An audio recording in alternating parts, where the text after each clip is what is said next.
Caddis Maximus here. This time we're doing a review and comparison kind of versus the Harbor Freight titanium nitride coated 115 piece machinist drill index or drill bit index versus the Harbor Freight 5% cobalt drill index. This is actually a set that came from Costco, but it is essentially identical to what the Harbor Freight is selling, so that's why I'm including it. Harbor Freight does indeed have both the high-speed steel set, which is around, like, I think $60, and it's like $110 retail for the Cobalt drill bit set, and that's actually a really good price. Very hard to find Cobalt 115-piece Cobalt drill indexes for anywhere close to that price. Usually they're, for even Chinese ones, they can be a couple $300, and if you look up like the premium M42 8% cobalt, Milwaukee bits, those can be $1,000 for a 115-piece set.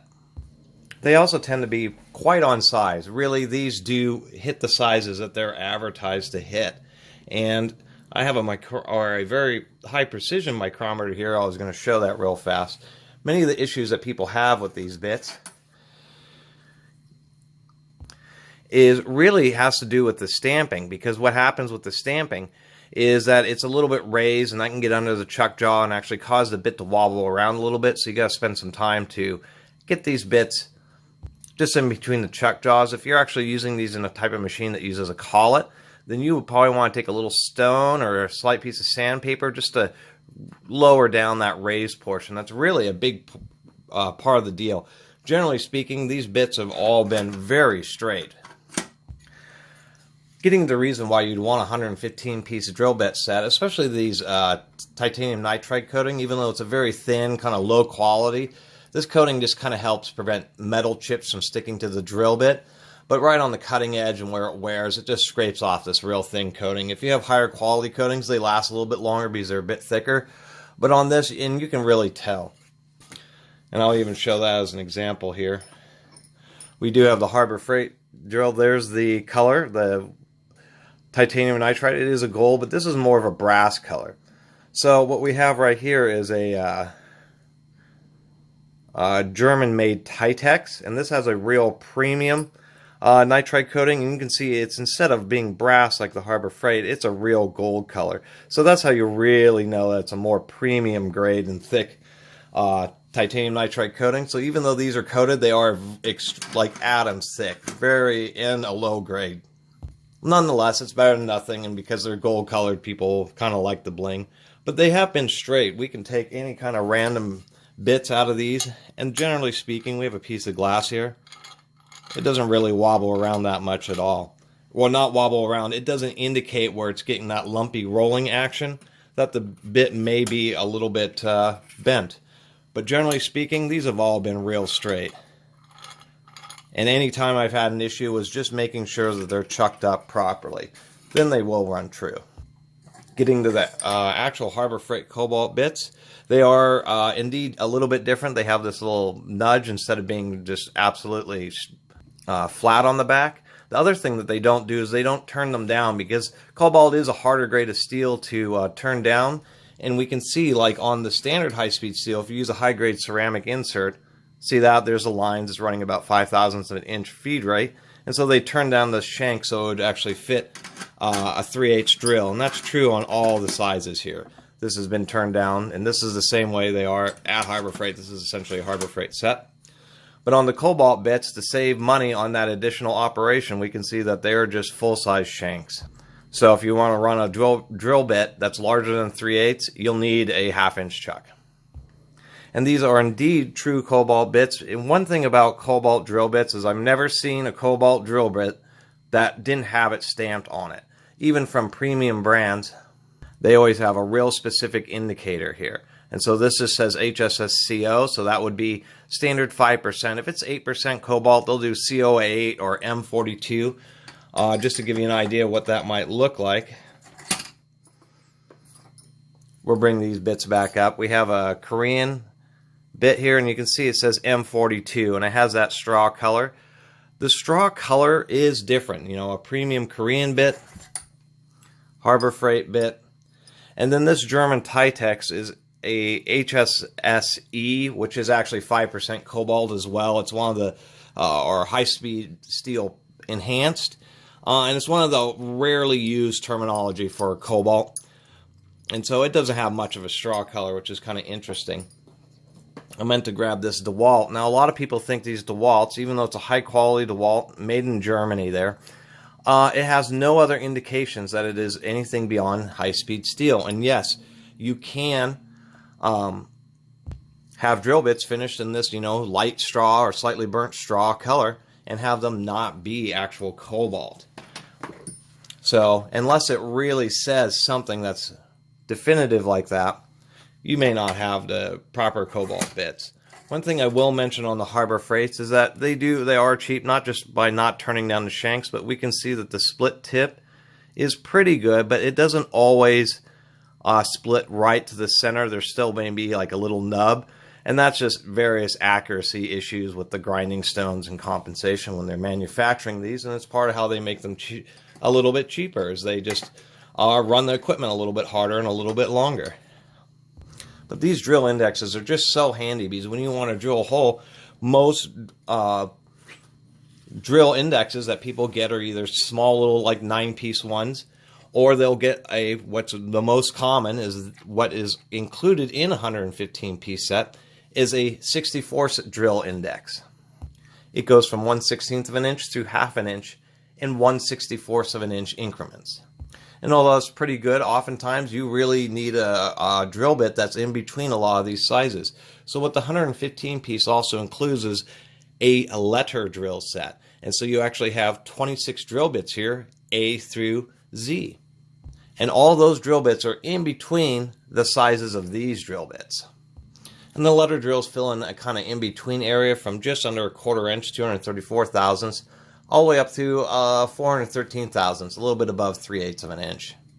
And then finally, and it's actually easier to see on this closer one, in the lid of these sets, they include another huge drill index, a 60-piece drill index that is all fine increments below 1/4 of an inch, 228 thousandths of an inch, all the way down to 0.040 thousandths of an inch, or 40 thousandths. So you just get all these increments so you can get just the right size. Oftentimes, maybe you bought a metric tap and you need to drill something, and these are, you have to special order any metric drill indexes, it seems, in North America, which is frustrating. I forgot to mention that the Cobalt drill index does come with a breakdown of the conversion chart for an inches conversion chart for all the 115 bits, so it does make it pretty handy. So anytime you want to do something that's like a pin, press fit, and metal, you really need these fine increments of just a few thousandths of an inch. Say I wanted to make a real precise hole. I'd want to drill just a 1/4 inch hole, 6mm hole. I want to drill it just under that. Well, if I had a 29-piece drill index here, 234 thousandths, and that would leave 7 thousandths of an inch per side for a tool known as a reamer, which is how you make sure that you get precise holes. Reamers always look weird because they kind of look like an end mill for a machine tool and kind of like a drill bit, but they don't have a sharp point. These are tools, special types of drill bits that are designed to only take real light cuts, but they provide extremely accurate sizing, and usually they provide excellent finishes. So if anybody's drilling a hole and they want it to be very accurate, you need to drill a little bit undersized and then use a tool known as a reamer. Then you get super accurate holes with good finishes. You don't try to use a twist drill to drill a hole to 1/1000th. Twist drills, due to the nature of the way they bore the hole, are only accurate. You can only count between 2 and 5 thousandths of an inch. And that's, for most, weekend warrior do-it-yourself projects, that's fine, but many times it's not. You really want to have just the right size. So if I wanted to use that reamer and be a little bit more precise, I could come up here and find that maybe I would use a letter C or a letter D drill, which is just a few thousandths of an inch under. Maybe I might use the letter C drill, and then I know I would just be taking an extremely light cut with the reamer and getting a real nice hole. And so that's really one of the tricks to making holes, if you need them to be precise, is to drill them slightly undersized, or even do that with the drill bit. When you have a 115-piece drill index, you can drill one hole a bit smaller and then use a second drill bit to size it up. But you do have to be kind of careful when doing that, because it's hard to get the second drill bit to be really well centered, where a reamer is designed to have excellent centering. And I'm just going to finish up the review here, just doing a couple of measurements on some of these bits just to show. I am using one of these Harbor Freight digital micrometers that are actually not bad. I mean, they have incredible resolution, 1/1000th of a millimeter resolution, or 50 millionths of an inch. That's 4 zeros and then a 5. They also are absolute, so when you leave them open and then you close them back down, they remember where their position was. And you can see this thing has just an amazing amount of decimal places. Really not a bad micrometer. So we're going to take a quick measurement on a couple of these bits. Maybe it's just some random ones. What is this? This is going to be a J drill. Yeah. So we'll do a measurement of the J drill here. We'll do a shank measurement, and then we'll carefully measure across the flats. This is just to kind of show people that as far as their sizing, they're not that bad at all. If I can get this screwed down here. It's always kind of a trick to do this. Wobble it around just a little bit. So we've got 0.2749, and on a J drill it should be 0.277. So this J drill is indeed a little bit undersized. I misspoke.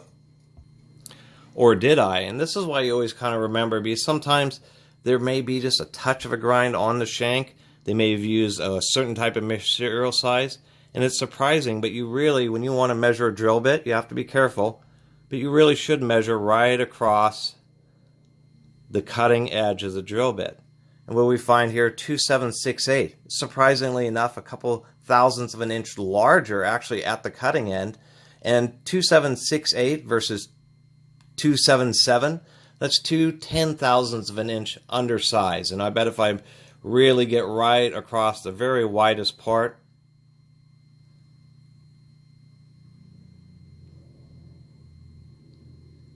we can probably get it to just hit that 277. Pretty darn close. So they really are sized quite nicely. We'll see if that holds true with these Cobalt ones, if it's also a little bit narrower on the shank than it is. Same J drill.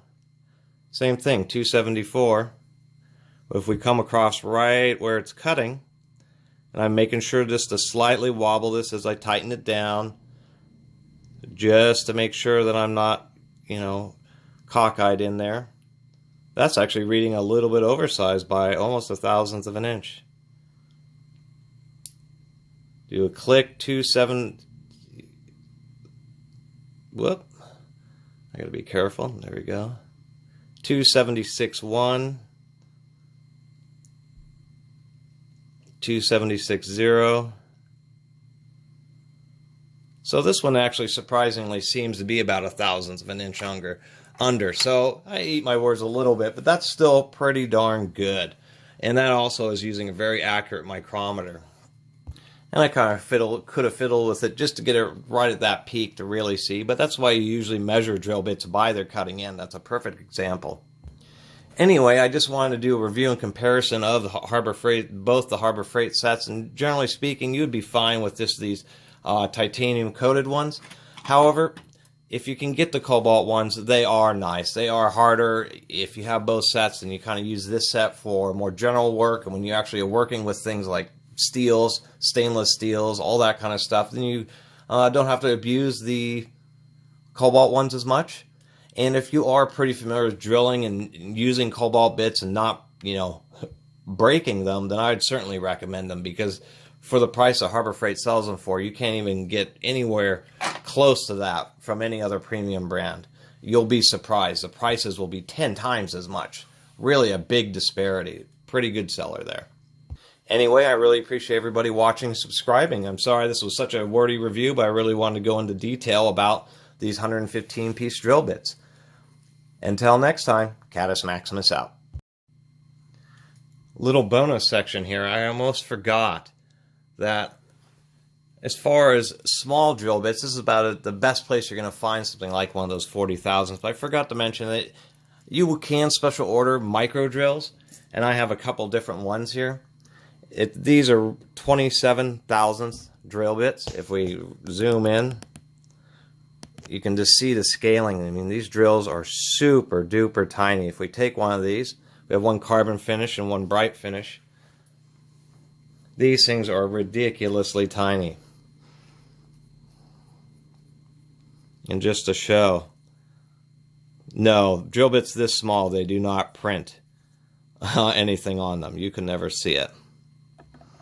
But that is a 27.5 thousandth drill bit. It's super tiny. So, yes, indeed, they make microscopic drill bits just like the large ones I did in the previous video.